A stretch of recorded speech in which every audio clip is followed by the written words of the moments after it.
बेटी है, बच्चा है, बूढ़ा है, सबको चाहिए। और सुरक्षा करने वाला सिर्फ और सिर्फ एक परमेश्वर, परमात्मा, उसके अलावा कोई भी रक्षा कर नहीं सकता।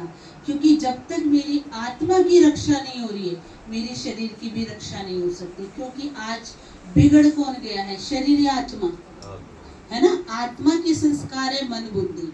तो जो खराबी आ गई है, गिरावट आ गई, वो आत्मा के अंदर आ गई है ना? जो कीड़े लग गए वो आत्मा को लग गए हैं, जो पाप कर्म करती है वो आत्मा करती है।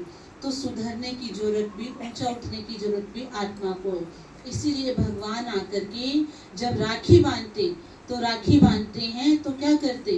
प्रतिज्ञा कराते हैं कि बच्चे, अगर तुम मेरे बताए हुए श्रीमत पर चलेंगे तो मैं तुम्हारी रक्षा करने के लिए बंधा हुआ हूँ। दुनिया की कोई ताकत नहीं है जो तुम्हारा बुरा कर सके, कोई की ताकत नहीं जो तुमको नुकसान पहुंचा सके।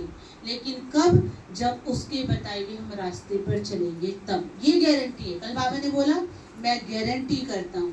किन की गारंटी करता हूँ? जो भगवान की श्रीमत पर चलेंगे। अगर हम श्रीमत पर नहीं चलते, भगवान क्यों गारंटी ले मेरी? जब हम अपनी मत चला रहे हैं, अपने अनुसार चल रहे हैं, भगवान क्यों गारंटी लेगा हमारी? वो भगवान माना भाग्य बनाने वाला, और भगवान भाग्य बनाने वाला हमको भाग्य बनाने की विधि बताता है। जब हम उस विधि अनुसार चलते हैं तो हमें सिद्धि प्राप्त होती है। अगर हम विधि पे नहीं चलेंगे तो सिद्धि मिल नहीं सकती। तो इस रक्षाबंधन हम सब अपने आप से ये प्रतिज्ञा करें कि जो भगवान आकर हमको श्रीमत देते, जो रास्ता बताते हैं, जो पुण्य कर्मों का ज्ञान देते हैं, श्रेष्ठ कर्मों का जो संकल्पों का बीज बोते हैं, अगर हम उसी अनुसार चलेंगे, उनके बताए हुए डायरेक्शन पर चलेंगे, तो हमारा जीवन कैसा हो जाएगा? सदाबहार, सदा खुशियों से भरा हुआ, है ना? तो भगवान भी रक्षा के लिए बंध जाएगा। वो हर जगह रक्षा करेगा।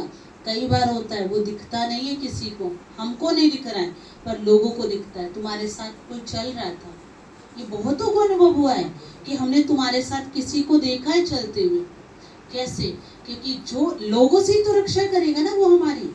हमको अपने आप से अपनी रक्षा करनी है, अपने विचारों से, अपने संस्कारों से। वो संस्कार, वो विचार जो हमको बार बार नीचे गिराते हैं, जो नेगेटिव संकल्प है हमारे, है ना, नेगेटिव विचार है हमारे, उनसे हमारे को अपनी रक्षा करनी है।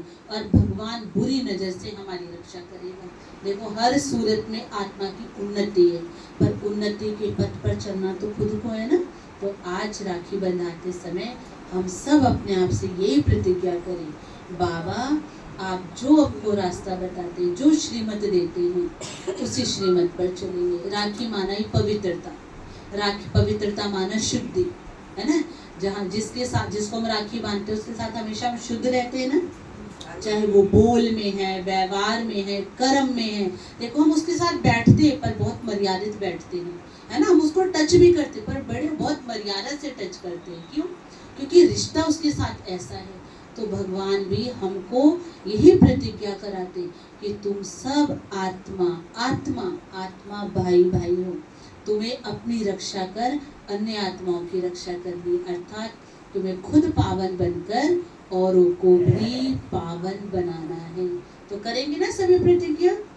पक्का करेंगे?